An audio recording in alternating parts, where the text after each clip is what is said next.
Ever wonder what happens when movies push boundaries too far? The 1960s, that enigmatic transition period between classic Gothic horror and modern grindhouse terror, spawned films so disturbing they were locked away from public view. These aren't just forgotten relics, they're cinematic contraband that shocked censors into submission and disappeared into the shadows of film history. Ready to explore the forbidden? Let's dive into the twisted world of banned 1960s horror films that few have laid eyes on.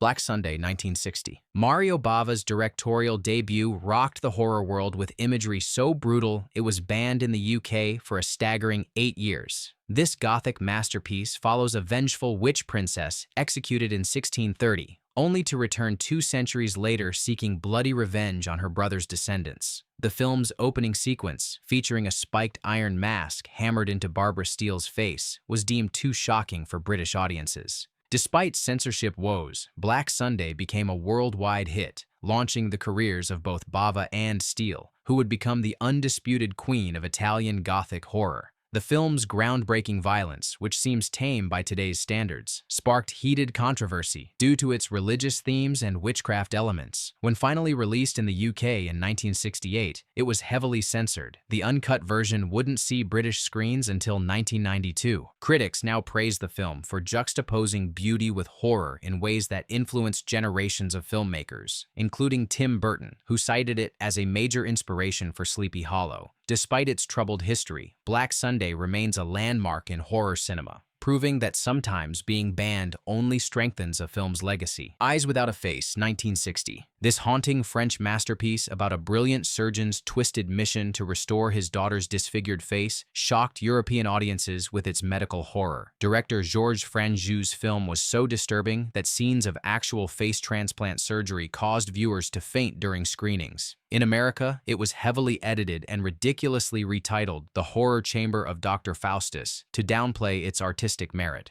The film's centerpiece, Edith Scobb's ethereal performance as the daughter who floats through scenes wearing a lifeless white mask with only her expressive eyes visible, created one of horror's most haunting images. Beneath its gruesome premise lies a poetic meditation on beauty, identity, and obsession that critics initially dismissed but later recognized as revolutionary. Franju's artistic approach to horror transformed the genre by combining clinical detachment with emotional depth, influencing filmmakers from Jesus Franco to Pedro Almodóvar. The film eventually gained a cult following despite being heavily restricted in many markets, proving that true artistic vision can overcome even the strictest censorship.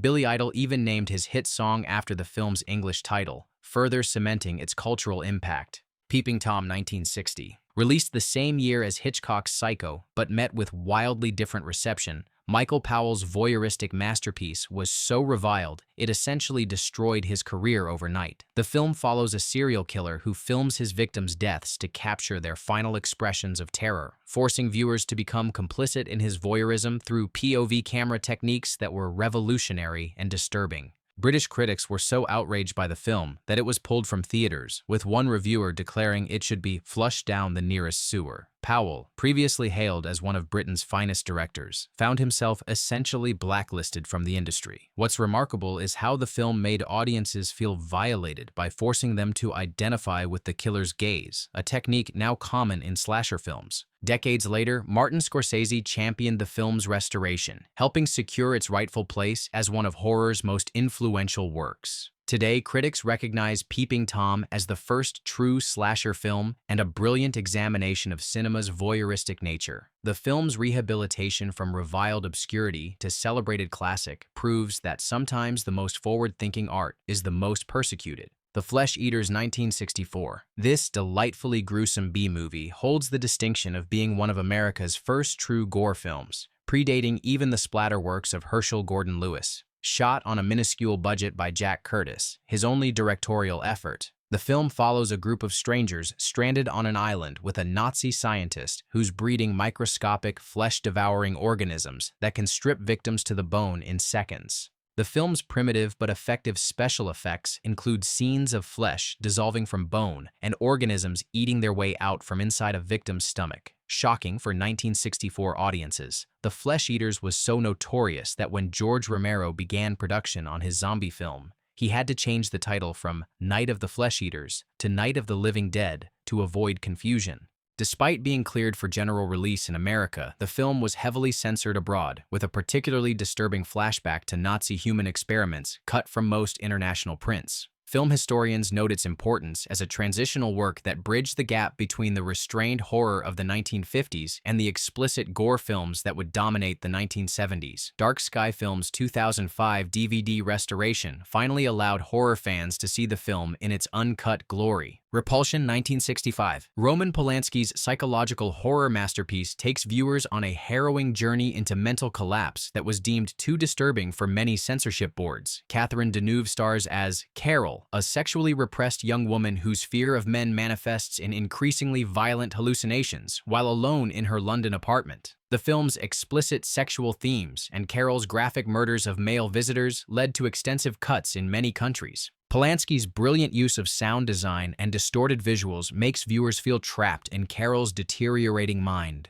Walls crack, hands reach through to grab her, and everyday objects become menacing. British censors were particularly troubled by the film's explicit violence and subjective portrayal of mental illness, demanding cuts before granting an X certificate. Despite censorship troubles, Repulsion earned critical acclaim for its unflinching portrayal of female psychosis and pioneering psychological horror techniques. Modern filmmakers still study Polanski's methods for creating subjective terror without relying on supernatural elements. The film's influence can be seen in everything from The Shining to Black Swan, cementing its place as one of horror's most important psychological studies, even if many viewers originally saw heavily edited versions. Witchfinder General, 1968. Michael Reeves's brutal historical horror film about real-life 17th-century witch hunter Matthew Hopkins was so violent that British censors demanded substantial cuts before granting it a certificate. Vincent Price delivers his most restrained and chilling performance as Hopkins, a sadistic opportunist who uses witch hunting as an excuse for torture, murder, and sexual assault during the chaos of the English Civil War. The film's explicit torture scenes and nihilistic ending sparked outrage from critics who considered it exploitative. What many didn't realize was that Reeves, only 24 when he directed the film, was crafting a powerful anti-authoritarian statement about how easily religious fervor can justify cruelty. Tragically, Reeves died from an accidental drug overdose before the film's release, never seeing it achieve cult status. Despite its troubled release history, Witchfinder General, released in America as The Conqueror Worm to capitalize on Price's Edgar Allan Poe films, is now recognized as a cornerstone of British folk horror alongside The Wicker Man. Film scholars praise its unflinching portrayal of historical violence and its commentary on how power corrupts. The film's final scene, with Ian Ogilvy's character driven to madness by his quest for revenge, remains one of horror's most disturbing endings. Carnival of Souls, 1962.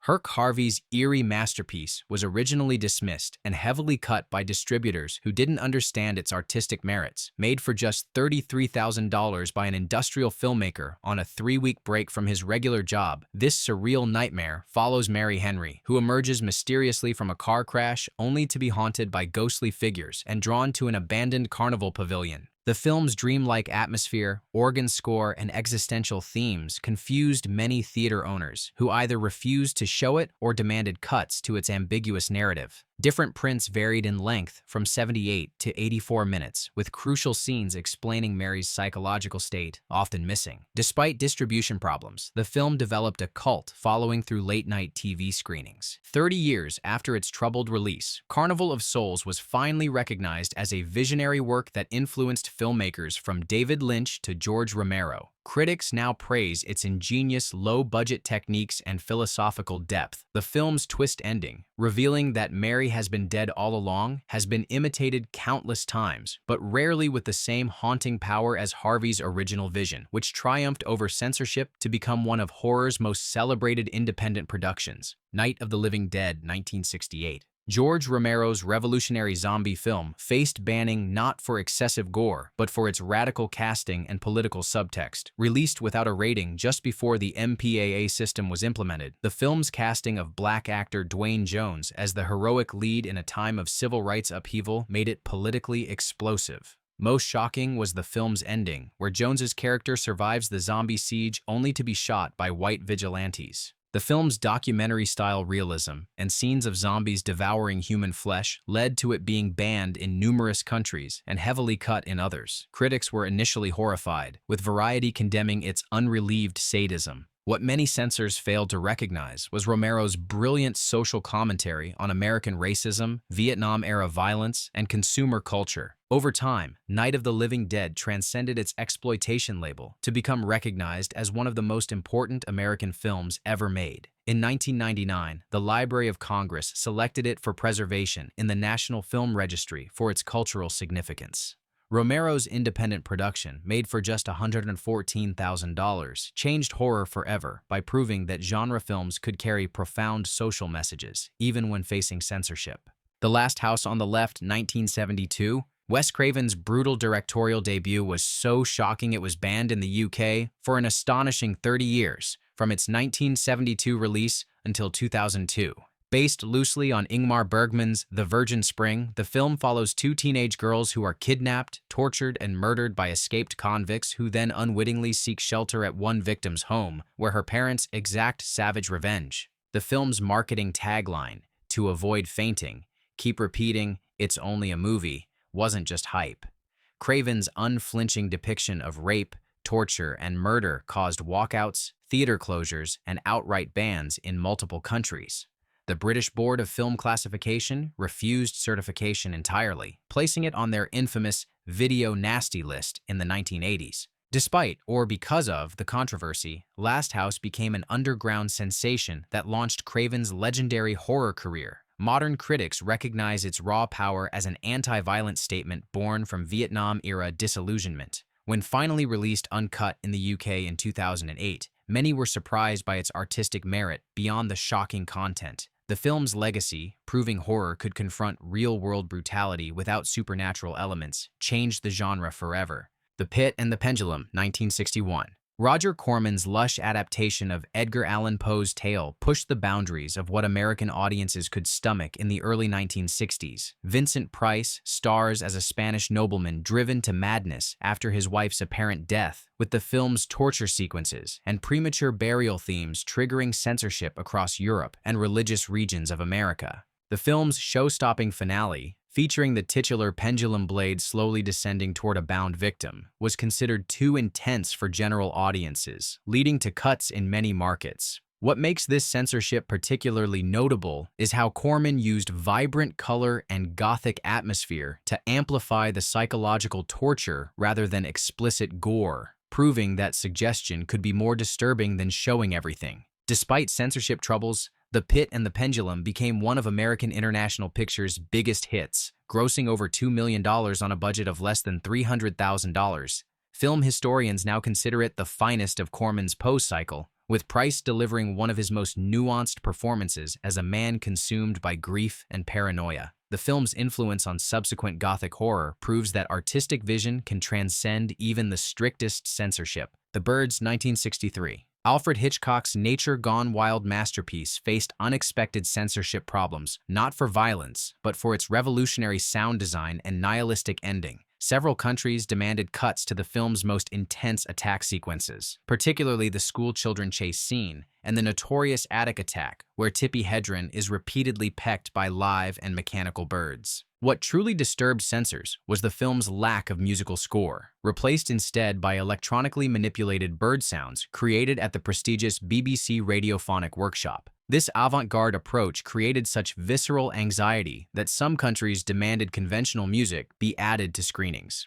Most controversial was the film's ambiguous ending, offering no explanation for the attacks or resolution, a storytelling approach considered too bleak for mainstream audiences. Despite these challenges, The Birds was a commercial and critical success, grossing $11.4 million on a $3.3 million budget. The film's influence extended far beyond horror, pioneering electronic sound design and inspiring ecological disaster movies. Hedren later revealed the physical and psychological trauma she endured during filming, particularly the attic scene where Hitchcock had live birds thrown at her for 5 days, causing a breakdown that added another layer of controversy to this landmark film. Blood and Black Lace, 1964. Mario Bava's stylish slasher prototype was banned in several countries for its unprecedented combination of graphic violence and explicit eroticism. Set in a fashion house where models are being brutally murdered by a masked killer, the film's sumptuous color palette and elaborate murder set pieces established the template for the Italian giallo genre that would dominate European horror. Censors were particularly troubled by Bava's artful juxtaposition of beauty and brutality, the killer's black-gloved hands moving sensually before committing shocking acts of violence. The film's fetishistic focus on the female form before and during murder sequences was considered morally corrupting, leading to substantial cuts in most countries and outright bans in others. Despite its troubled release, Blood and Black Lace became hugely influential, with directors from Dario Argento to Quentin Tarantino citing it as a major inspiration. Film scholars now recognize it as the true birth of the slasher film, predating Halloween and Friday the 13th by over a decade. Bava's pioneering use of subjective camera work, unseen killers, and elaborate murder sequences established conventions that would define horror for generations to come. Kill Baby, Kill, 1966. Mario Bava's ghostly masterpiece caused international censorship problems due to its disturbing portrayal of a vengeful child spirit. Set in a fog-shrouded European village where residents are committing bizarre suicides, the film's hallucinatory visual style and taboo subject matter, a murderous little girl ghost, was deemed too disturbing for general audiences. The film's most controversial aspect was its inversion of childhood innocence into something malevolent. The ghostly girl with blonde ringlets and a white dress became one of horror's most unsettling antagonists. Religious censors were particularly troubled by scenes where the ghost forces victims to impale themselves on wrought iron fences, imagery considered blasphemous in Catholic countries. Despite distribution problems, Kill, Baby, Kill gained powerful admirers, including Federico Fellini and Martin Scorsese, who called it Bava's masterpiece. The film's influence extends far beyond horror. Its spiraling staircases and doubling imagery directly inspired scenes in Fellini's Toby Dammit, while its creepy child ghost became the template for countless J-horror films decades later. What was once considered too disturbing for audiences is now celebrated as one of the most visually innovative horror films ever made. The Horrible Dr. Hitchcock, 1962. Ricardo Frida's lurid tale of necrophilia and medical horror faced extensive censorship worldwide for its taboo subject matter. The film follows a 19th-century surgeon with a forbidden desire for the dead who drugs his wife to simulate death before engaging in necrophilic activities. When she accidentally dies, he remarries years later, planning to sacrifice his new bride to resurrect his first love. The film's blend of eroticism and death was considered beyond the pale in most countries, leading to heavy cuts that rendered the plot nearly incomprehensible. Barbara Steele's performance as both the new wife and the resurrected corpse bride pushed boundaries with scenes of her being drugged and prepared for the final experiment that were cut entirely in many markets. Despite censorship, The Horrible Dr. Hitchcock became a cult item among horror aficionados for its lush, gothic atmosphere and taboo-breaking premise. Film scholars now recognize it as a pivotal work that helped Italian horror transition from supernatural threats to more psychological and sexual themes. The film's recent restoration by Severin Films has finally allowed viewers to see Frida's complete vision, revealing a psychological depth missing from heavily censored prints. Witchcraft Through the Ages, 1922 to 1968. This peculiar case involves a 1922 Swedish documentary about witch hunts that was banned until Benjamin Christensen's silent film was re-released in 1968 with narration by William S. Burroughs and a jazz score, creating essentially a new work that immediately faced fresh censorship. The film's explicit recreations of medieval witchcraft practices, including devil worship, orgies, and torture, remained shocking even in the more permissive 1960s. The 1968 version's counterculture credentials, featuring the Beat Generation's most notorious author and avant-garde jazz, made it particularly troubling to authorities already concerned about youth rebellion. Religious groups considered the film's sympathetic portrayal of accused witches and criticism of church authorities blasphemous, leading to bans in several countries despite its historical and educational pretensions. Film historians now recognize Witchcraft Through the Ages as a groundbreaking work in both its original and 1968 incarnations, praised for its progressive stance on historical witch hunts as misogynistic persecution rather than supernatural reality. The film's unusual journey, from banned silent documentary to reborn counterculture artifact facing fresh censorship, makes it one of cinema's most fascinating cases of recurring suppression. Its influence can be seen in everything from The Witch to Hexen, proving that even century-old films can remain too provocative for some audiences. These banned horror gems from the 1960s reveal more than just evolving standards of censorship. They expose society's deepest fears during a decade of radical change. From sexual liberation to Cold War paranoia, these films held up a cracked mirror to anxieties that many preferred to keep buried. The question remains, were these films banned to protect audiences or to protect the status quo from uncomfortable truths these filmmakers dared to explore? What forbidden film from this list would you risk watching if you stumbled across a rare print? Let us know in the comments if you're brave enough.